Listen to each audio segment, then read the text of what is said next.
Janobi oliylari, sizlar so'rovmi deylar, men topib qo'ydim. Eng zo'ridan topib qo'ydim. Boru 2022-yilda ishlab chiqarilgan Damas avtomobilimizni topib qo'ydim.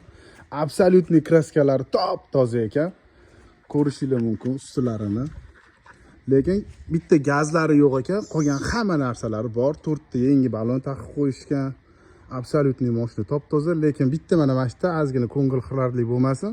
Mana shu yerda ozgina jiyanlarim chizib tashlagan joyi bor ekan. Qolgani hamma yog'i absolutniy top-toza ekan mashina. Salonlariga keladigan bo'lsak, ko'ryapsizlar, salonlarini juda ham chiroyli qilib qo'yishgan. Test monitordan taqib qo'yishibdi, juda ham chiroyli qilib. Yurgan kilometrlarini libboy ustalarni olib kelib tekshirtirib olasizlar. 109 ming kilometr yurgan ekan. Mashinaning ichki holatlari, ikkinchi qatorlari, nilonlarni ham solib qo'yishgan ekan, chiroyli qilib. Apshkalar ham taqib qo'yishgan ekan. Mashinani olasizlar, maza qilib haydaysizlar.